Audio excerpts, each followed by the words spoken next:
everybody. Welcome to the WhatCulture Gaming Podcast. I'm your host, Scott Taylor, joined by Ben Roy Taylor. Video games. And Josh Brown. Hello. Chaps, we are playing through a hell of a lot of stuff at the minute. I think we're all trying to juggle as many games as possible, mainly because the state of the world means that you might as well stay inside and just play whatever comes your way. So as of midnight last night, I've been getting through Crash 4, I've been getting through Star Wars Squadrons, and there's also the Mafia Definitive Collection, which also Josh has been playing. Ben Roy, you've just finished Final Fantasy VII. We've got the Mario Collection going on. Josh as well, you've got God of War, and at the end of all that is Hades. So we're going to try and get through everything. We probably won't, but you never know.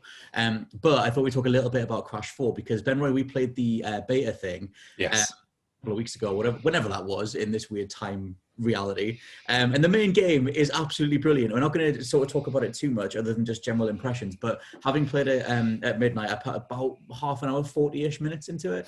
And I don't know if either of you were looking forward to the state of the animations in it, but in terms of the way that the cutscenes are presented, they've got this whole, it just feels like an animated show. I absolutely love the way it's put together. But I don't know how excited either of you were. This was almost potentially one of my most game of the year, most excitable things that I was going into it. Sorry, Roy. I know you've been playing the demo and you've been absolutely loving that as well. Sorry, I just get that quickly. I was skeptical when I first saw it announced. I was like, wait a minute, what's going on here? And then I saw that things look a bit different. And secretly on my own, I was like, oh, everything looks a bit different. I don't know if I like this. And the character models and stuff. Yeah, character models. And I think the voices are pretty much all the same. Yeah, Cortex is definitely the same, yeah. But then going into it, playing the demo, I was flipped straight away. When I was sold, it felt like a legit sequel to Crash.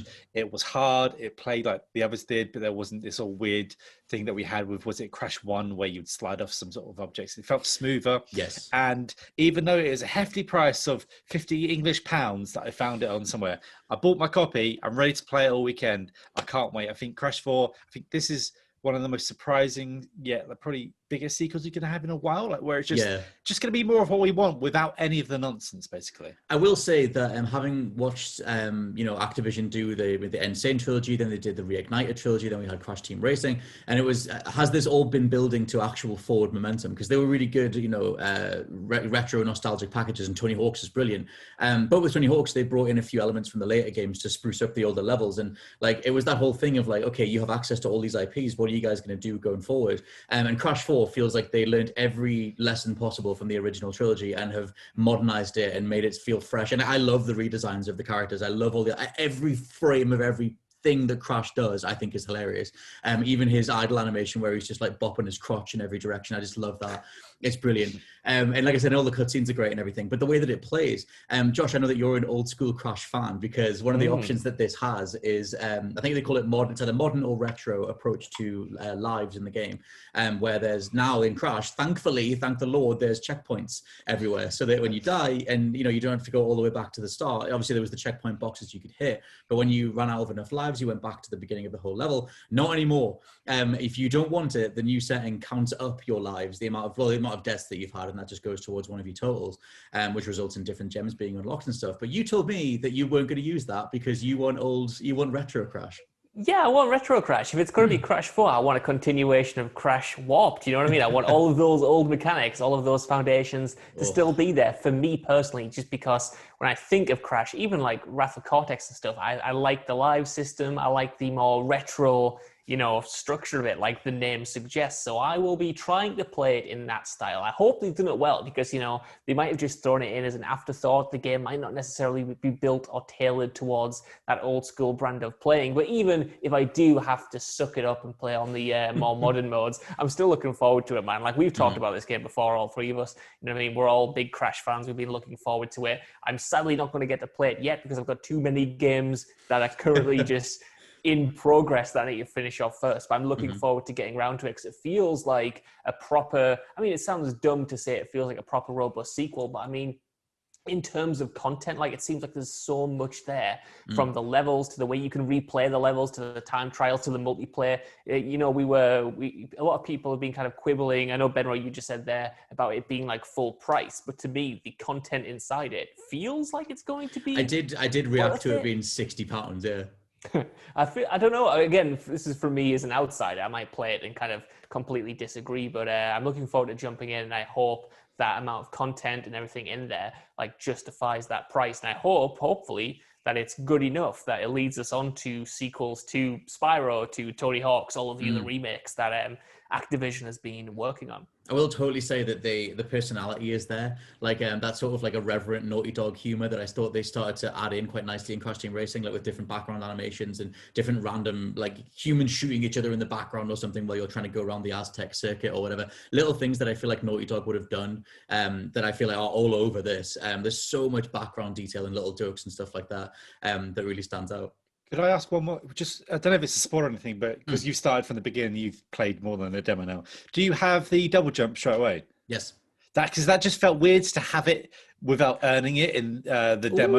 I don't know why. It just felt weird to have it, but I guess I'm down to have it straight away. It makes me curious what they've done going forward, because the whole story is like, Entropy and Uka. I love like, Entropy as well. He's so like I said, the animation's so good. He's so menacing with his giant evil smile. But yeah, they refuse to stay in the weird realm they've been put into in Crash 3. So there's a lot of obviously abilities based around these new masks that get unearthed and stuff. And I'm curious what the unlocks are going to be, because I remember in Crash 3 getting the Wumpa bazooka and thinking that was the coolest thing ever. The super spin sort of thing. And the super spin, sort of fly, yeah. And so like there's things like that where I'm like, are all the upgrades going to be through the masks, or are we going to get some more stuff for Crash? But that's the thing with having like the like the double jump or whatever, makes it feel like a continuation of where we left off in Crash 3. But yeah, it's just so far absolutely loving it. Like I said, I've only played it for about half an hour, 40-ish minutes, but it's so Moorish, and it was like 2 a.m. I was like, I need to play a bit of Squadrons, so I'll do something else. But it's very, very good. The next game down that we've got is Final Fantasy VII. Now, Mr. Benroy, you just finished this, Yes. the Final Fantasy VII Remake, rather. And Josh, I know you finished it back near a launch, but for both of you, it's your first experience of Final Fantasy VII. So I kind of just want to see what both of you think. Josh, I know you deleted it straight away, but Benroy, you are a bigger fan, I think. Yeah, I want to hear Josh's story about deleting it first, though. Right, okay. That sets it up to be like I was really disappointed. I wasn't disappointed. You're fair, though. It's fair. I was just done with it, you know what I mean? I did want to go back through it. I didn't want to go back and get any of the secrets that I'd missed. I really enjoyed the story. I really loved a lot of it. I loved the characters, loved the world, loved the presentation, but it pissed me off too many times, man, towards the end. Towards the end, that thing just wastes your time and treats you like an idiot. And I thought, you know what? I can put up with that on the first run through to enjoy the story. But any lingering memories of seeing it on my UI, I was like, nah, I don't need this in my life anymore. That bit, it's right near the end. I forget the exact chapter number, but it's the one when everything's about to kick off, you're running up, you're about to do the big final battle, and we might get into spoilers in a bit. But and then all of a sudden, Cloud just falls off a walkway, and it's like, oh, there's a whole other game down here. You've got to get back up to where you were, and it's like that felt like some of the most egregious padding in arguably gaming history. Yeah. Yeah. It's weird because I did the thing, like, I don't know, are the stairs a spoiler? I did the stairs or the lift, like bits like that.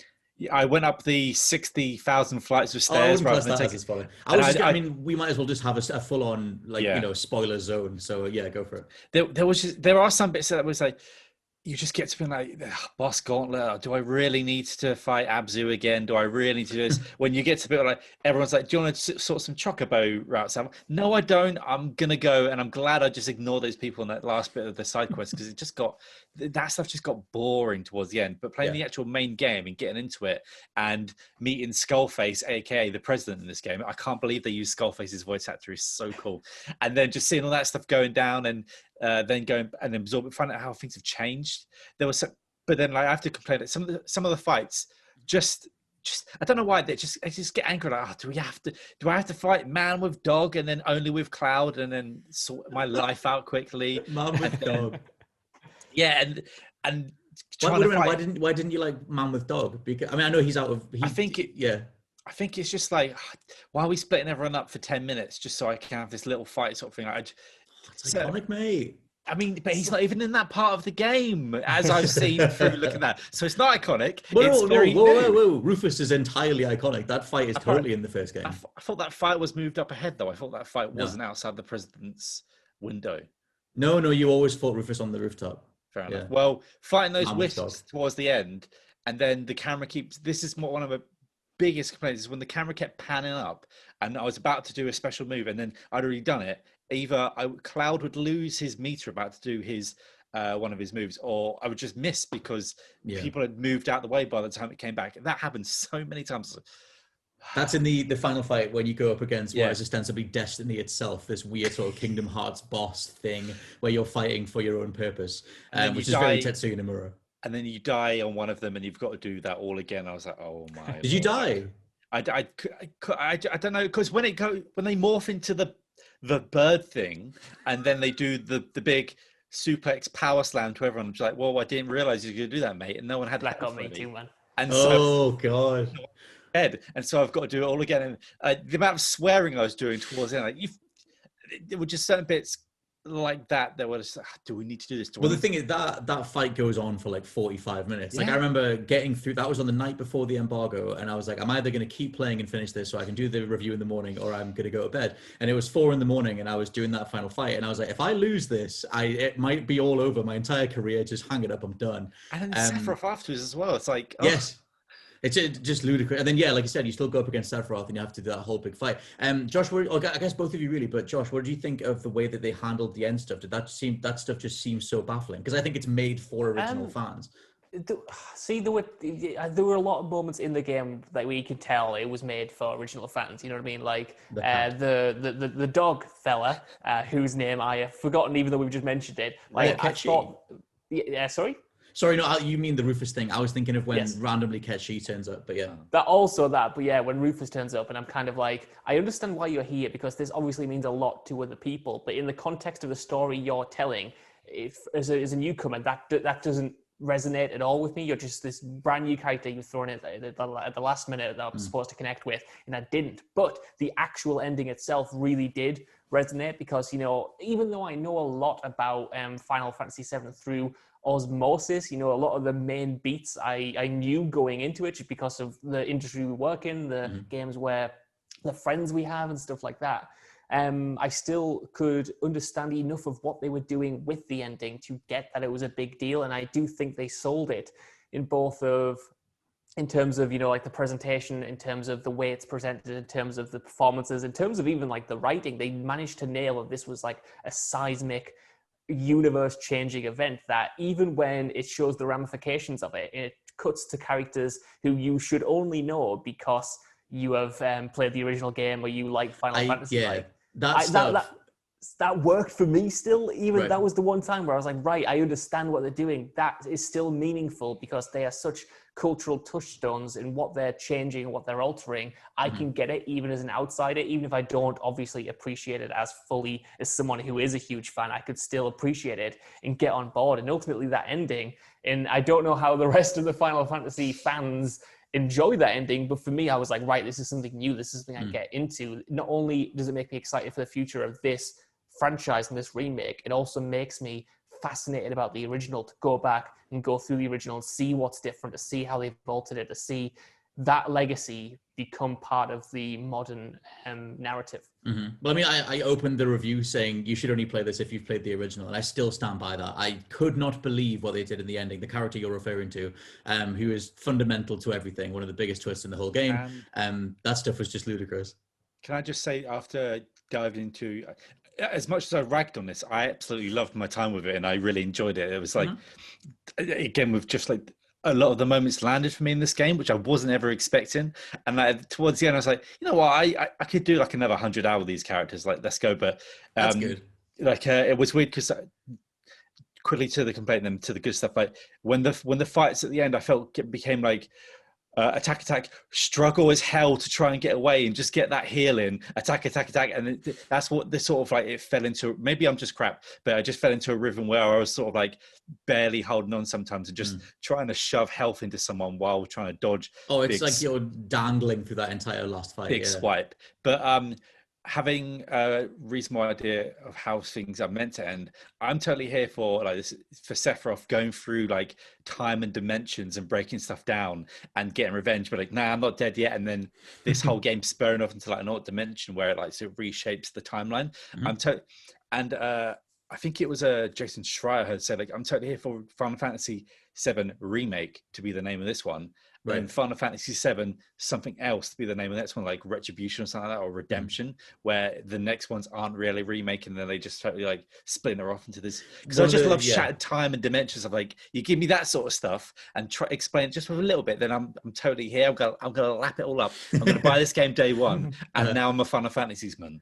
Good. You should go play the other Final Fantasies because they're all really good. But I think that's one thing that I adored about it as well, is that it validates the original and says like, okay, we're going to go over here, and that is so confusing the way that they do it. But I think there's enough there to sort of pick apart. But that's why I think you need both, and hopefully that was always intentional on their part, that they're going to sort of encourage you to go seek out the original one and see how that goes. The next game down, Josh, you wrote down Outer Wilds, which me and Benroy both could not connect with, or at least I know I definitely couldn't over time. But I did try a lot. You are absolutely loving it. Yeah, it hurts to know that you two couldn't get into it as much as I did, because I didn't expect to get into it. I was just looking for something to play. Like you said, we've just been devouring these games, and I was looking at what's on sale in the store. And I was actually going to buy the Surge 2, and I messaged you saying, Scott, which should I get the Surge 2 or the Outer Wilds? And you were like, I didn't gel with the Outer Wilds, and I don't know why that made me buy it more. Fashion, you did the opposite thing I said.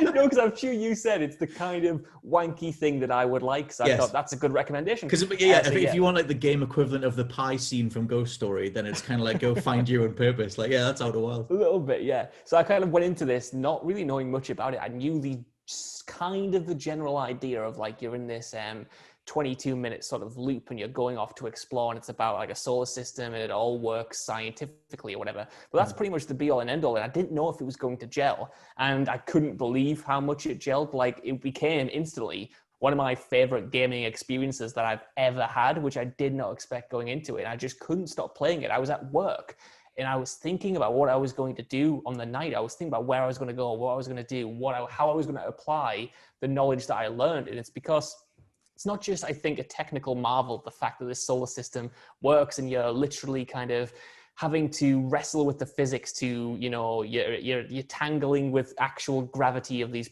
planets to sort of fling you around the solar system and stuff. You need to get to grips with that. But I really connected with like the central mystery and the central story, like uncovering why you are where you are and what is going on and what's your place in this kind of cosmos. I just thought that was excellent. And the fact that you don't only really have, I love the fact that everything that you have at the beginning of the game is all you have at the end of the game. And it's just what you learn on your journey in the context that you get for where you are and what you can do that changes. You don't get like a double jump. You don't get like the ability to teleport or anything like that. Every puzzle that you get at the start of the game, you could do then if you just had the knowledge or understanding. And I just thought that was so smart to make you appreciate like every little thing that you kind of encountered, and it blew me away, boys. But I know that you two didn't quite have the same experience, which I think is fair. I was going to say that thing you just said about like everything at the end is you could have done it from the beginning, you just didn't know yet. That's what I adored about The Witness. And I know some people bounce off The Witness, but like, Benroy, how did you find Outer Wilds? Because me and Josh, I've exclaimed a lot of things about Outer Wilds, but what were your thoughts on it? It's been so long ago now, I can't even remember my own takes, and I still have it downloaded. But the thing is, I think along with like say Ori Will and the Wisps, I'm gonna jump on it again when I get my Series S, when I've got a controller that doesn't have drift forward, for example, that you're constantly battling against, trying to which would be disastrous in Outer Wilds. I mean, it only really works for Gears because you're literally in combat, sort of thing. But I can't remember my takes. I just remember in the busy season I felt like we had at the end of last year. I just didn't feel like I had time for it, and I'd played it once or twice and the gimmick didn't stick me that time, so I just decided to put it down. My thing was that the thing that like I should love about Outer Wilds is what I adore about No Man's Sky, which is just pick a direction, go and see what you find, and that'll always be meaningful, and everything flows into everything else. But I don't know how many runs, like 9-10 different runs in that game, where you take off and you fly in a direction, you try and find something, and then because the universe resets every 20 minutes, I would just be in the middle of something, or I'd be forever up against that timer, and I was always in a a state of anxiety the whole time. I just couldn't get into that flow whatsoever, where I was just sort of like, am I doing this wrong? Or I bounced off this thing. Oh, well, I guess that's a run wasted. Then, I'll just restart. And then I just could not get that game at all. And you did say that, like, you want to obviously keep checking the logs, which will tell you where to go and stuff like that. And I did find some characters, and it was cool sitting playing guitar with the underwater looking BioShock man next to his campfire. That stuff was cool.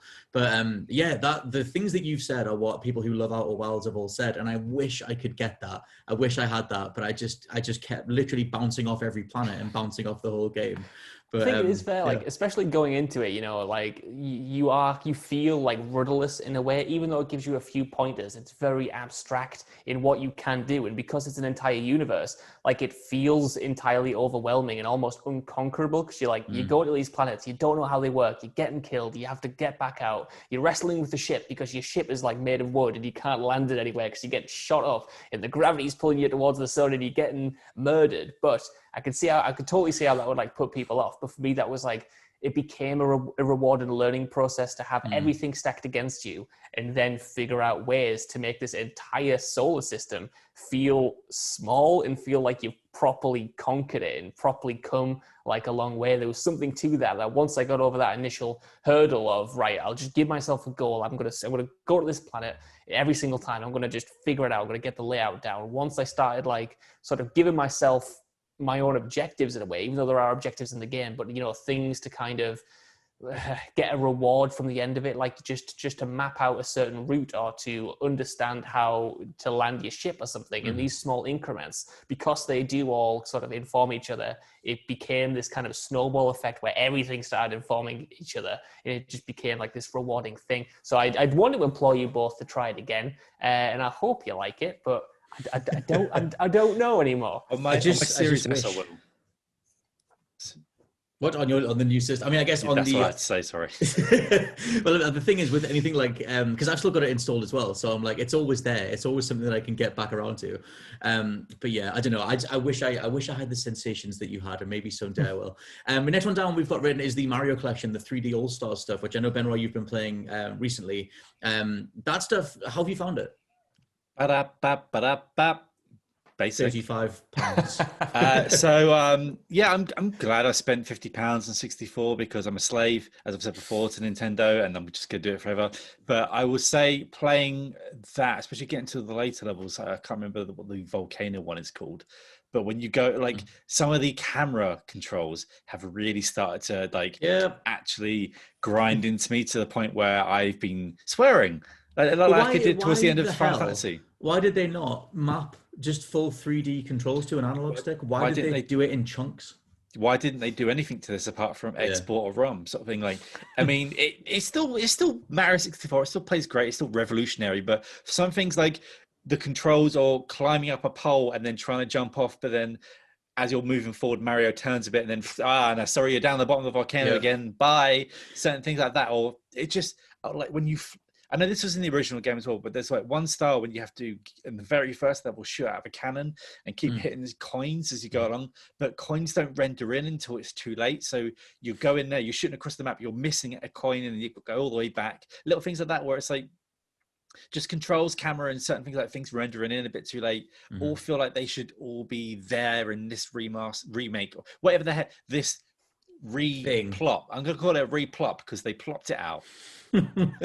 Well, the thing is, like, I don't think this is a good way to play Mario 64. I just think that, like, having literally I got my N64 last year for my 30th. And I got Mario 64 then as well. And I still think that game was absolutely gorgeous. I had a really great time with it. It flows so well. I love the way that it played. I love the feel of Mario in motion and the momentum and everything else. And then going to this one and having that fresh, comparison, I think this is a far worse version of it. And it's hard to pin it down, but I think it feels better on the N64 controller. And I think the movements just feel, I don't know, it's hard to pin it down. Maybe that I remember watching some tech breakdown of the specifics of how it runs, and it can be the slightest change in frame rate or frame rate dips or something like that. And it's just that it's all in controller feel and the feel of the game, and the N64 one just seems to still be the definitive one.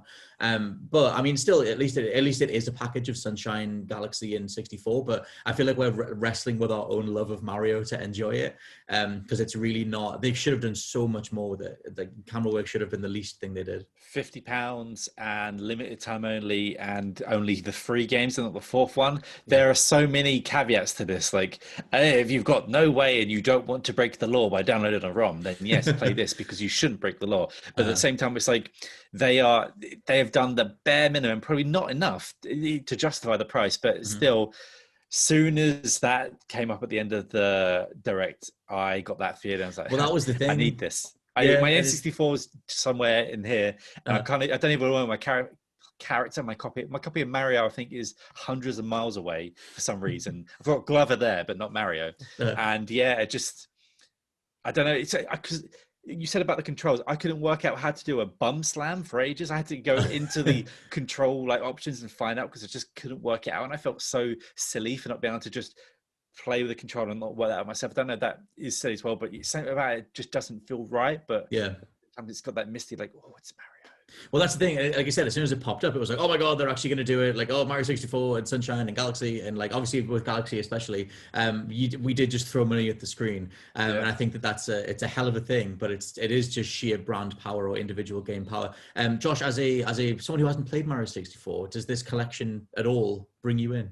Yes, it does. It was immediately on my radar because I've only ever dabbled very little in all of those games that are on sale, and obviously people love them, especially Galaxy and 64. Obviously, that's the two I hear the most about. So this was very appealing to me. But then it was £50, and I thought, I don't know if I can justify that right now when there are all these other games like the Outer Wilds that are quite cheaper. So I'm going to get around to it eventually. I'm really looking forward to it, to be fair, just because I feel like it might be better for someone like me who doesn't have that prior experience and just wants to experience them in some way. The thing is, I don't know if, Ben Roy, would you agree this is the best way to play Mario? I would almost discourage people from playing 64 this way, because it's got such a reputation, and this version is not going to do it. I think it's weird because, deep down I want to say no, but I'm just going to say yes because of how easily available it is, how you can just get on the Switch, and how Josh could play it while your partner's watching TV or doing something else, and you can have it on the Switch there. Because I've not really tried it handheld yet. I've only played it on the TV, but I keep trying I should play this in bed or something. It's going to be like a Christmas game where when I venture out into the apocalypse, when I sort of I camp out several days to get down south sort of thing. I'm with it, playing it sort of thingy.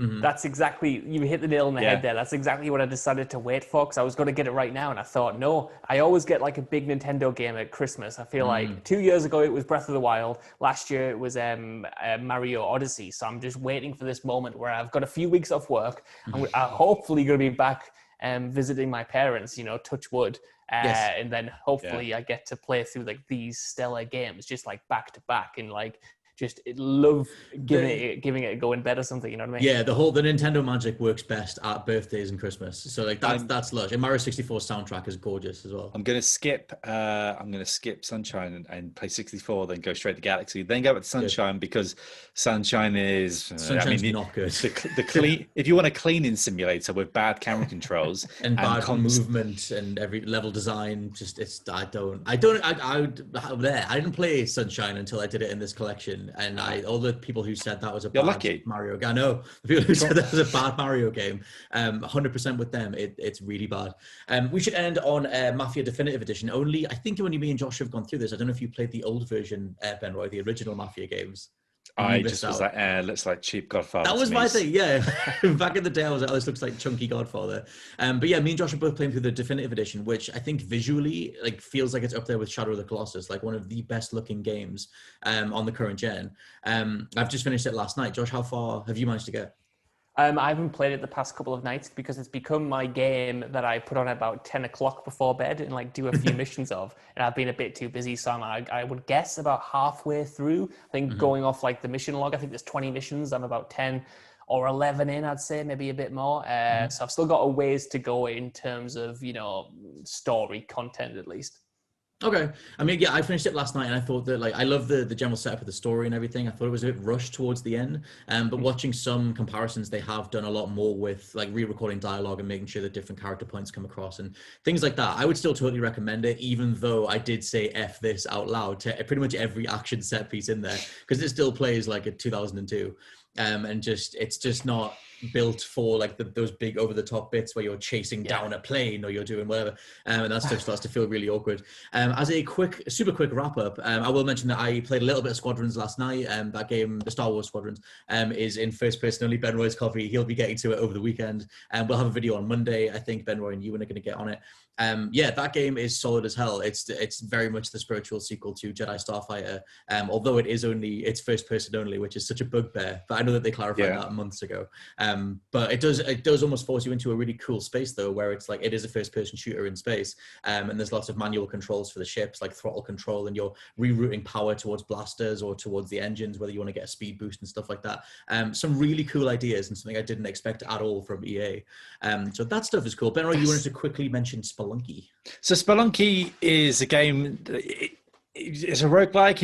It was super hard, and I never really got good at it. I spent most of my time watching people playing it. Like one Patrick Klepek, I would just sit there and watch him for hours playing it because I just couldn't ever get as far as him. I couldn't even get to OMAC. This one, I've been popping on some audiobooks, popping on some podcasts, sitting down, just playing it, just like in between that time, just after, like between like dinner and sort of things, and just getting through. And it's just, I've done a lot better in this one. I don't know what it is. I think it's the addition of new enemies, and just I feel like they've tweaked it a bit. It just was more responsive to me, and just everything about that. I've managed to get to the end a few times. Well, one of the endings. I don't know if you know about Spelunky, but it's got like 3 or 4 different secret other endings in different worlds you have to breach through to. But just getting towards the end and fighting the boss and only dying because it's me making a stupid mistake rather than me getting squished by the giant big head that just wants to crush you. I've just been really enjoying it. I've been really enjoying something that's just not really any story. You're playing Spelunky Man's daughter, and now you're following his journeys as his daughter. You're just going through some caves, and it's random each time. And then sometimes the slave man that you get every now and then might go and rob the shop, cause the shopkeeper to start destroying the level, and then you get battered.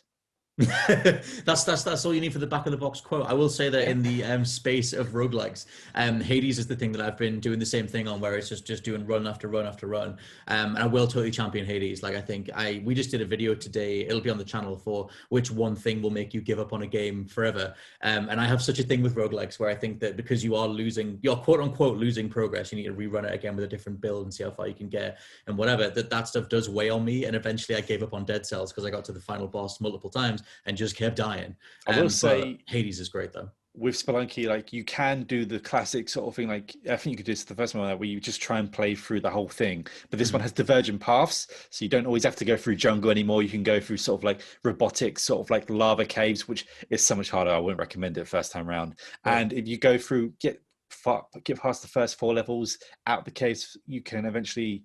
A few times you can pay this woman to sort of unlock a shortcut for you. So what I've been doing is I've now unlocked the shortcut after playing it so much, and I just jump straight into the jungle, and then just been working on that and just really getting used to how that sort of biome works towards the other one, and just getting into it. And that's helped me like just be more into Spelunky, me playing it more. And I feel like even though it's a roguelike where you die and you lose everything, you can have this sort of semi option to have a bit of progression, which I feel really works with this one.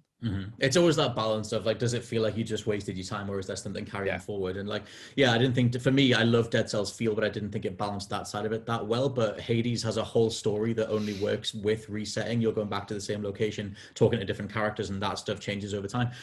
But yeah, we might end up doing another What We Playing podcast, depending on what news breaks across the week and what other things happen. So for now, this has been the WhatCulture Gaming Podcast. I've been your host, Scott Taylorford, joined by Ben Roy Turner. Farewell. And Josh Brown. Goodbye. And we'll catch you next time. Bye-bye. See ya. Later.